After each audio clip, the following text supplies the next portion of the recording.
Olá, bom dia meu amigo, bom dia minha amiga, sejam bem-vindos ao programa 12 Minutos, comece o dia com boa leitura. Hoje, 26 de maio de 2020, nós estamos no 21º dia de leitura do livro Chantikai, Meditação dos... Enquanto aguardamos a entrada do Luigi, esse é o último dia. Bom dia, Luigi. Bom dia. Consegue ouvir bem? Aham. Maravilha, então. Bem-vindo ao programa 12 Minutos. Opa. Maravilha. Nós estamos então no 21º dia de leitura do livro Chantikai. Hoje é o último dia de leitura deste livro. E se você ainda não viu, ainda você não ouviu, ainda você não leu esse livro, volta lá nas nossas redes sociais, no YouTube, principalmente no YouTube, você vai encontrar a playlist completa com todos os dias, com toda a leitura completa desse livro. Então acessa no YouTube, no Instagram, no IGTV. No IGTV ainda não está, né? Alguns episódios estão no IGTV, mas no canal do Telegram. Procura Programa 12 Minutos, tudo junto. Programa 12 Minutos, ou melhor ainda, manda uma mensagem para a gente que a gente manda o endereço para você encontrar fácil. Vamos começar, filho? Vamos lá. Bora!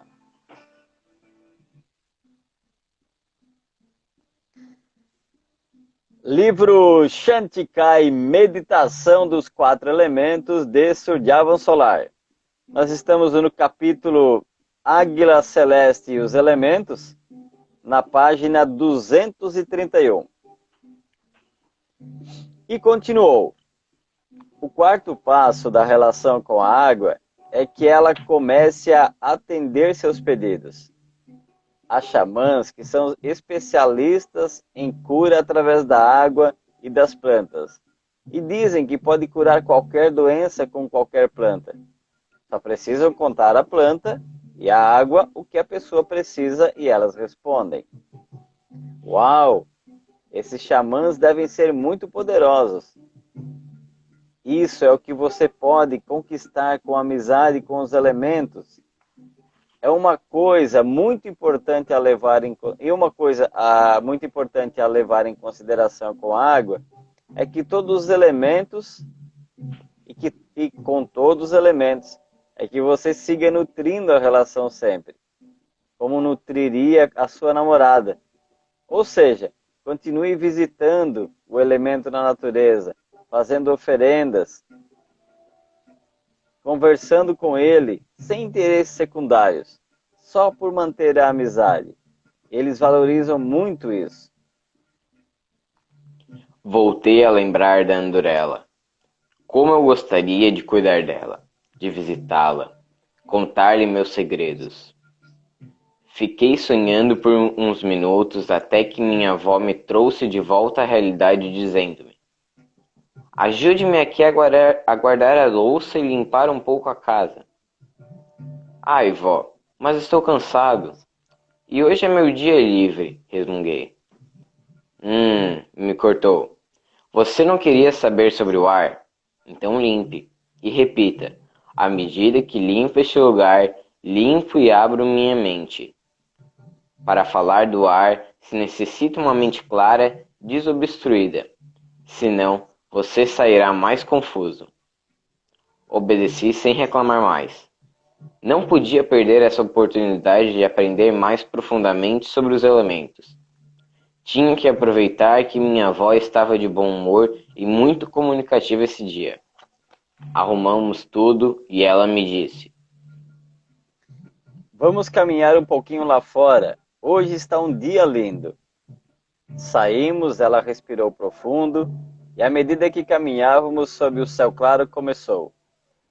O ar é o mensageiro, e por isso mesmo ele adora comunicar-se.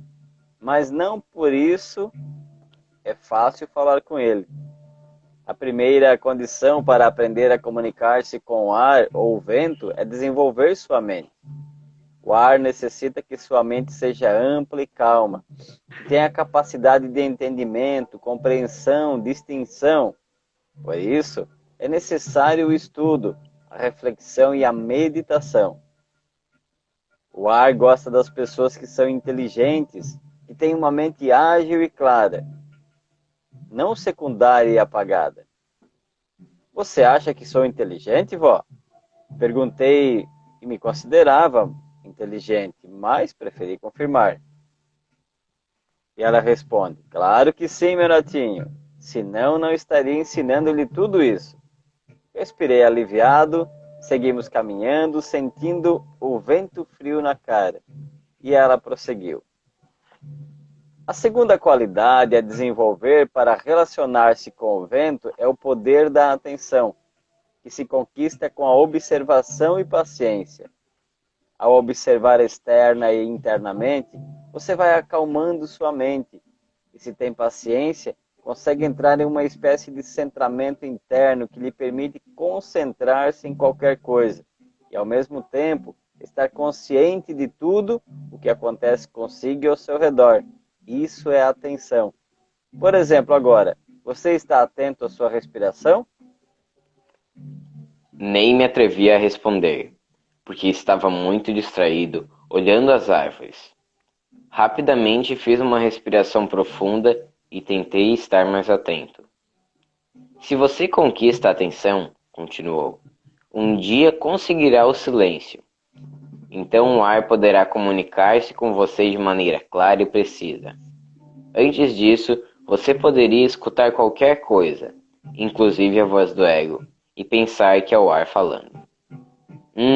Pensei comigo mesmo. Tomar cuidado com a voz do ego. Será que essas mensagens que escutava às vezes no bosque eram na verdade a voz do meu ego? Preferi seguir escutando a minha avó.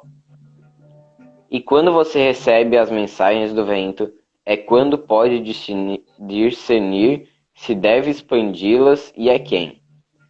Como o ar a faz através das rajadas de vento, tocando com sua força as folhas das árvores ou inclusive levantando as folhas da terra. Folhas? Talvez não estava tão equivocado então com as mensagens do bosque. Por último, este silêncio não é só para escutar ao ar, mas também lhe entrega o poder do verbo, aguça o poder da sua palavra, e isso lhe permite comandar o ar. Você pode pedir-lhe que avise coisas com antecedência, ou que expanda uma mensagem aos quatro ventos, que a faça chegar às pessoas que corresponda. Quanto mais positiva for sua mensagem e sua intenção ao enviá-la, mais o ar lhe apoiará. Fiquei pensando se tinha alguma mensagem que expandir para poder pedir o apoio do ar algum dia. E minha avó, novamente, como se escutasse meus pensamentos, virou para mim e disse: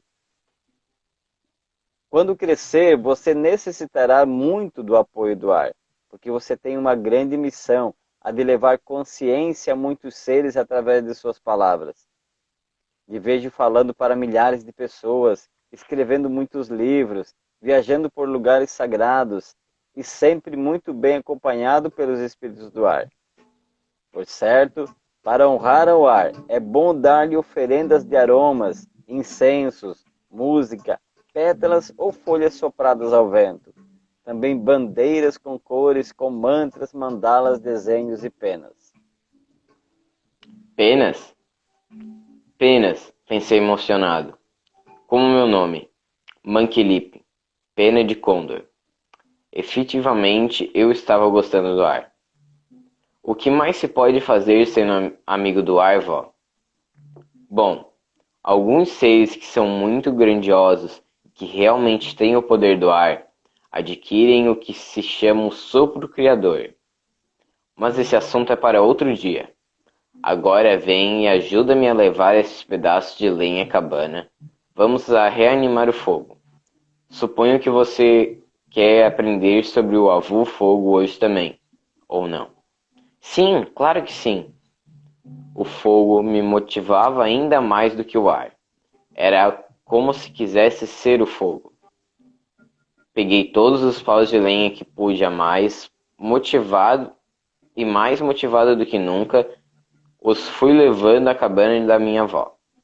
Mal podia acreditar que ela ia me falar sobre o fogo, e eu ia poder ser amigo do fogo. Arrumei os paus na cabana o mais rápido que pude e me sentei no lugar de costume, ansioso escutá-la falar. Ela, com toda a sua tranquilidade e cerimônia habitual, reativou o fogo, logo colocou um pouco de mel nele e o olhou profundamente e só então, depois de um sinal de reverência, começou a falar novamente. O fogo é o quarto elemento, é o que vibra mais alto, mas também pode-se dizer que foi a partir do fogo que tudo começou. O fogo é o elemento mais antigo, por isso é o líder dos outros elementos. Ele nos conecta com a luz do Sol e do Universo. Por isso os outros elementos também têm muito respeito por ele, como nós deveríamos ter.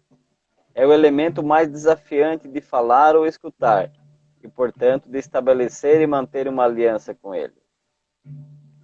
Depois de escutar isso, todo meu ânimo já estava começando a diminuir.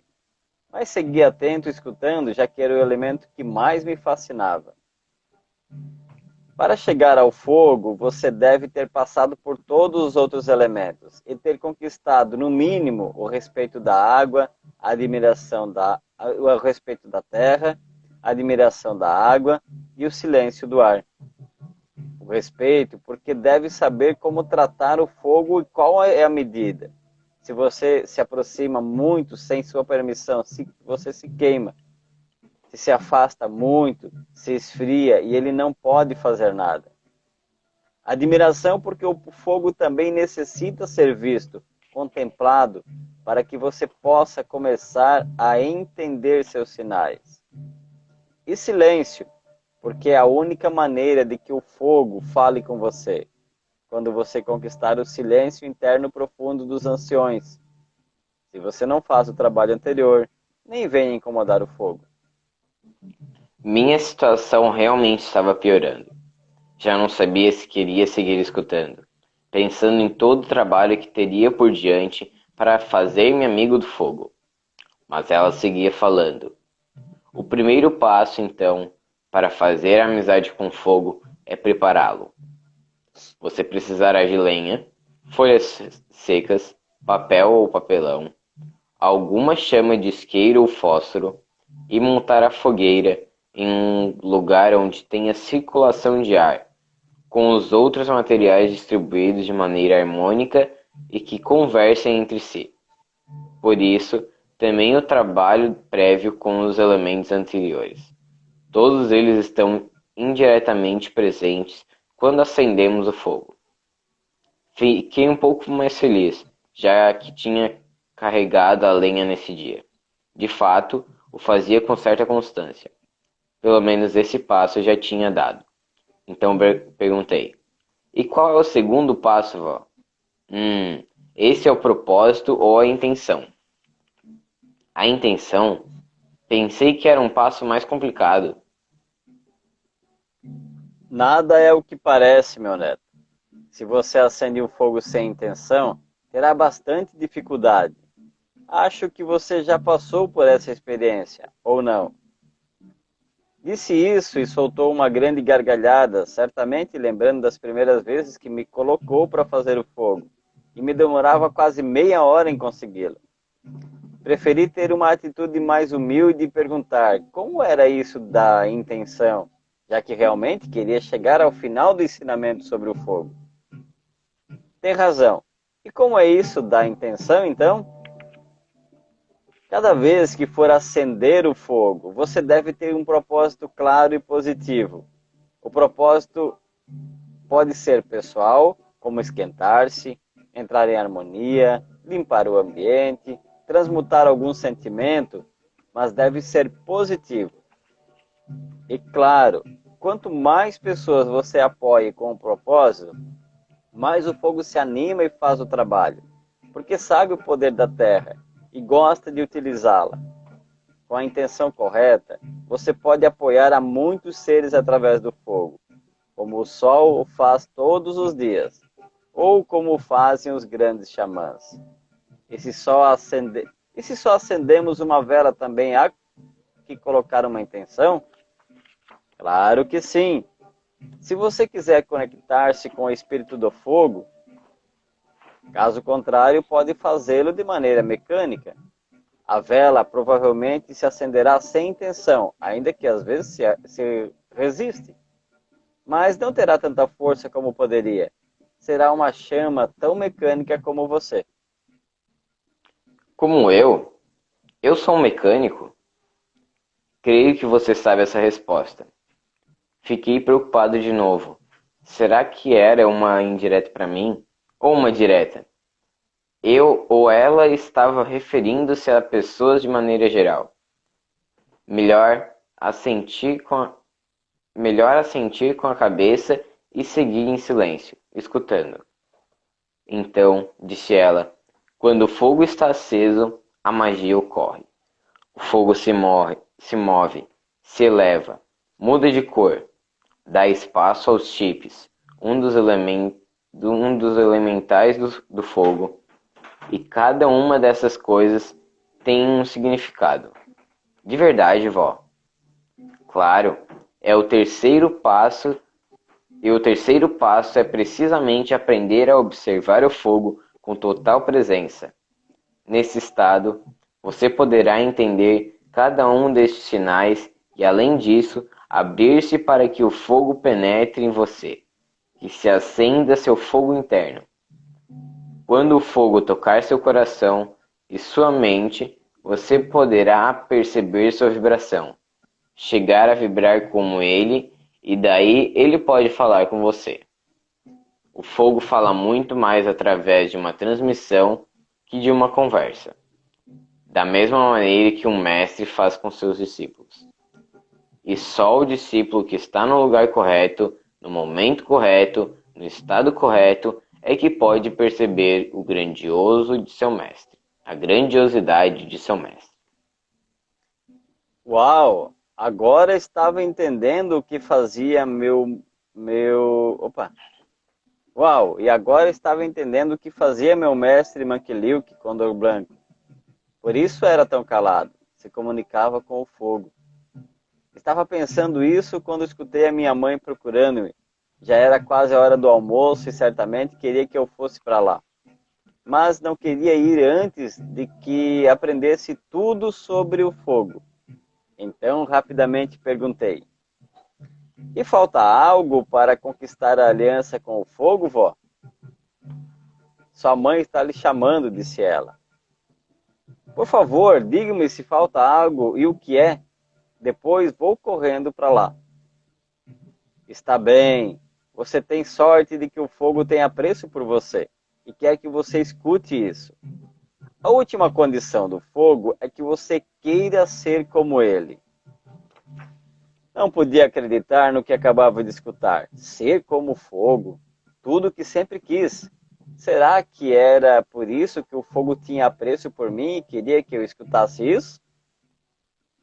E como se consegue ser como fogo? Perguntei emocionado. Você tem que ter as características do fogo e, o mais importante, compartilhá-las generosamente com os demais. Ou seja, deve elevar-se e mostrar aos demais como ter uma vida mais elevada. Deve acender a chama em seu coração, esquentar outros corações e levar motivação aos demais. Deve transformar seu ego manhoso em essência, ou seja, iluminar seu ser e transmutar toda a escuridão por onde passar.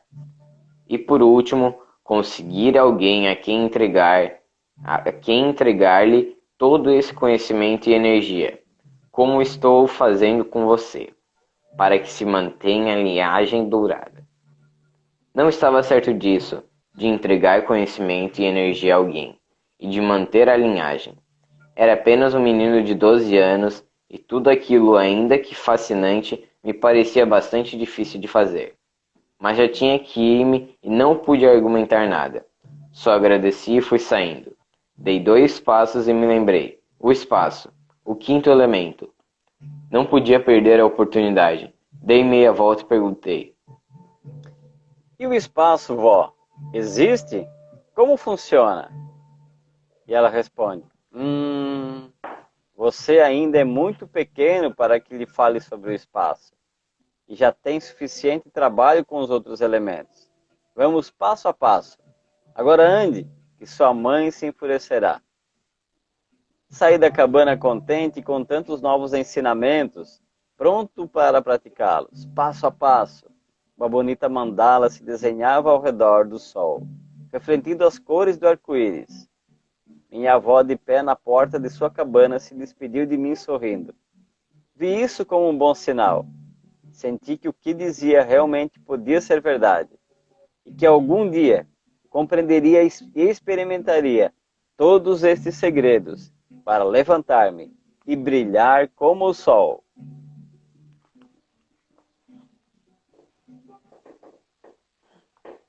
Muito bem, e assim chegamos ao final da leitura do livro Chanticai, Meditação dos Quatro Elementos. Uma leitura de 21 dias. 21 dias de leitura. Completamos o primeiro livro, nessa primeira jornada do programa 12 Minutos. Comece o dia com boa leitura.